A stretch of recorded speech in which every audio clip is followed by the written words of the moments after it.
Assalamualaikum warahmatullahi wabarakatuh. Nashkurullaha syukran katsira biqiraatil hamdalah ala hidayatihi wa taufiqihi alladhi nahnu na'isu biha wa nusalli wa nusallimu ala Muhammadin ala juhdihi wa bazlihi litablighi syara'i'illah hidayatan lana. Amma ba'du, ashkurukum syukran jazila ala ma sa'idatikum bil huduri fi hadzal fasli. Sa'ufassiru alaikum wa aziddini wa khutbati ala lughatil Indonesia khususan. Arju minkum afwan in wajadtum fiha khata'at. Saya mohon maaf kepada bapak-bapak, ibu-ibu, saudara-saudara sekalian jika nanti terdapat terselip lidah dan mengandung kesalahan. Karena judul kita ini lain dari yang lain, benar tapi salah.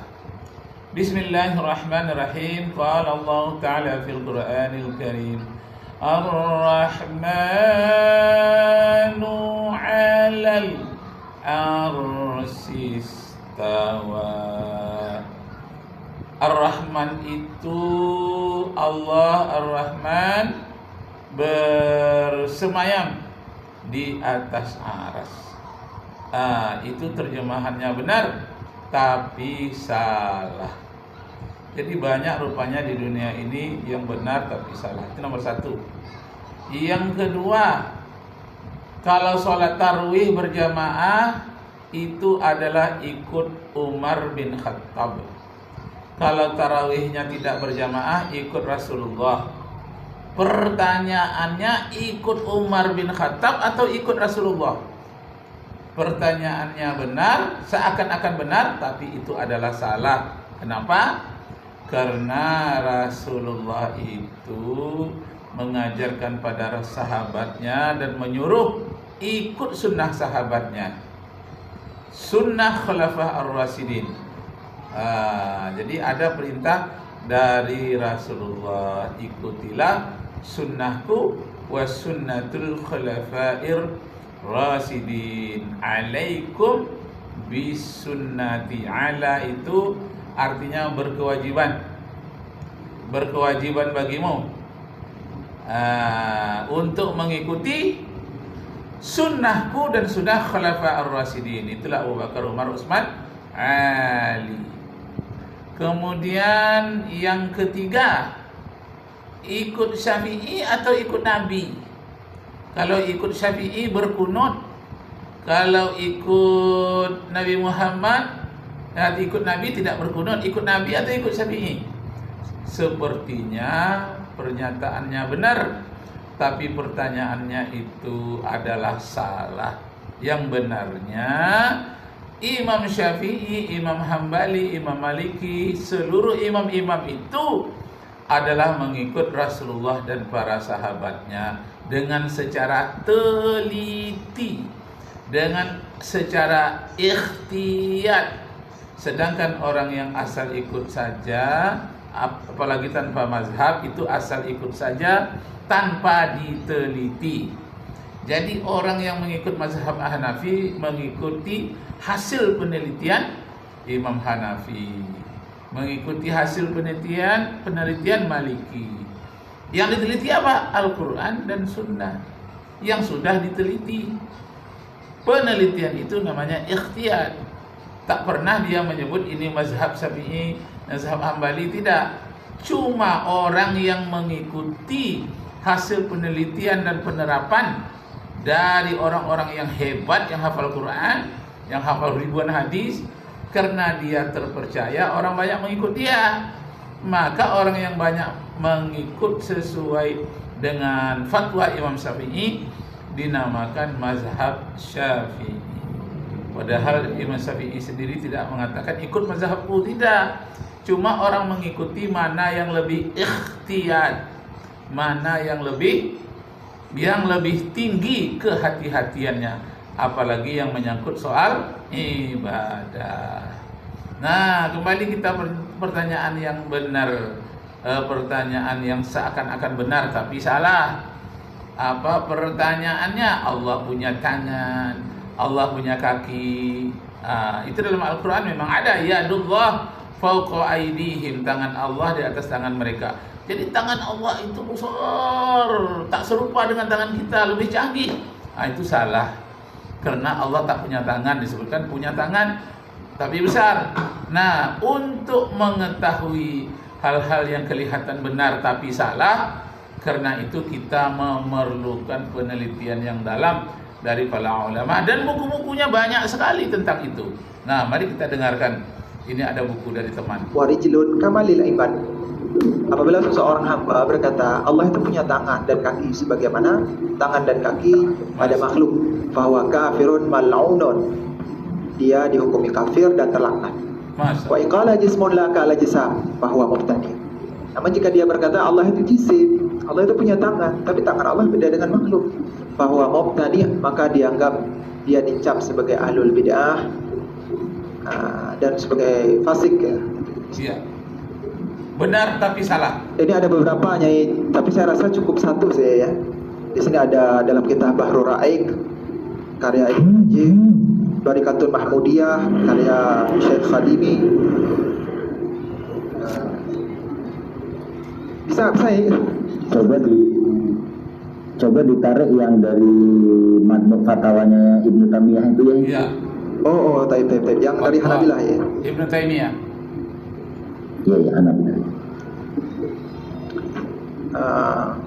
Jadi sebagaimana kita tahu bahwa Salafi Wahabi ini yang mengaku sebagai Hanabilah.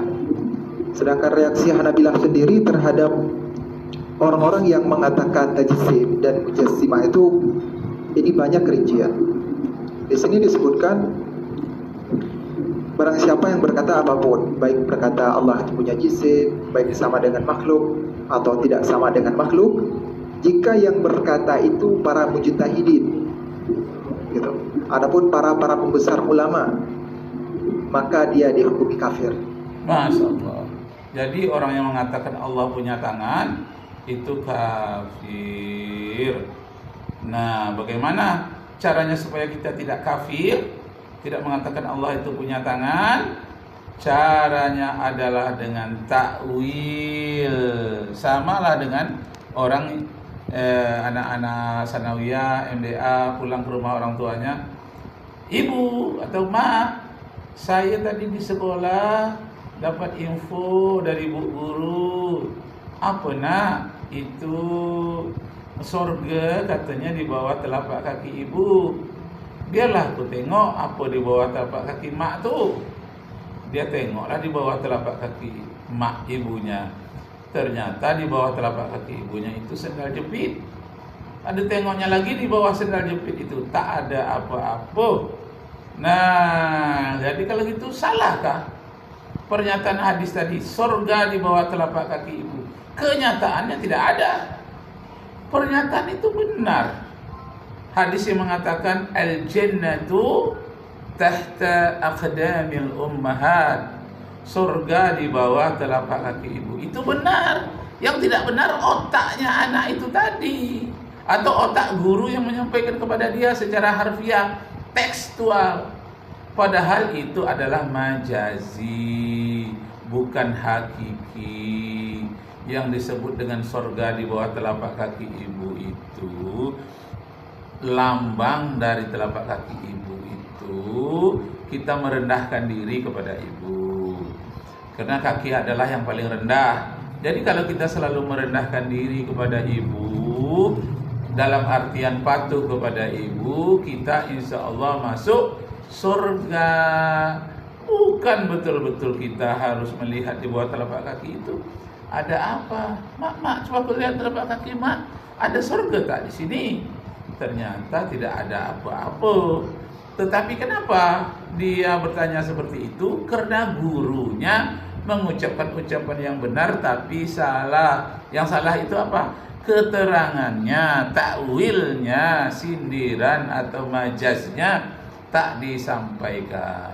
Nah, itulah yang namanya benar tapi salah.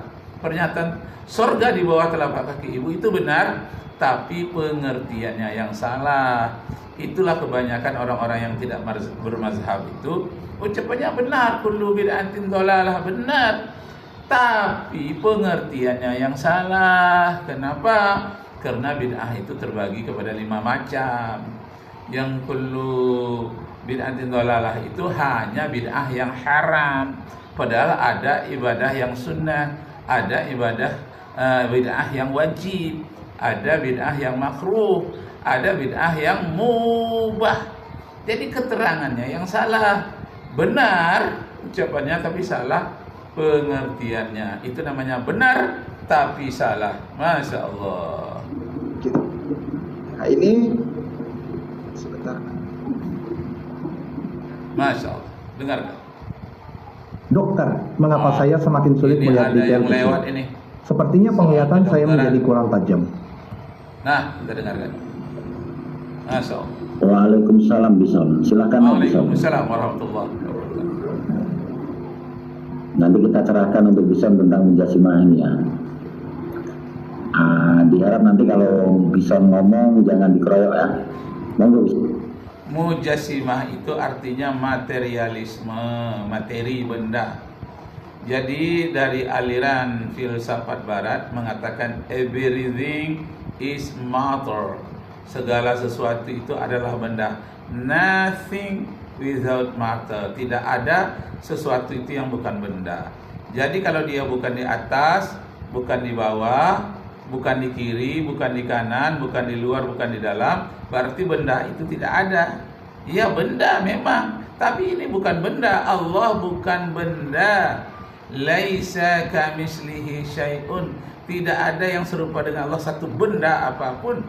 Syai'un itu artinya benda, baik itu benda yang gaib maupun benda yang syahadah. Allah itu bukan benda. Nah, kalau secara materialis dia mau inginnya segala macam itu atau benda satu berasal dari benda yang lain, terjadi perputaran yang disebut dengan daur. Ada lagi yang tasalsul, tanpa ada awal, tanpa ada akhir. Yang daur itu dari filsafat barat yang materi. Everything is matter. Segala sesuatu itu adalah benda. Benda itu dalam bahasa Arab mujassimah, dari kata jisim. Jisim itu benda, mujassimah orang yang menganggap sesuatu itu serba benda. Kalau ajarannya serba benda, itu namanya ajaran mujassimah. Orang yang mengatakan Allah itu seperti benda atau bertubuh, berkaki, bertangan, berkepala, berperut, berkaki, katanya kakinya itu direndam ke neraka. Nah, orang yang menganggap Tuhan itu berkaki, bertangan, bermata, aliran itu disebut aliran serba benda. Namanya mujassimah. Masuk.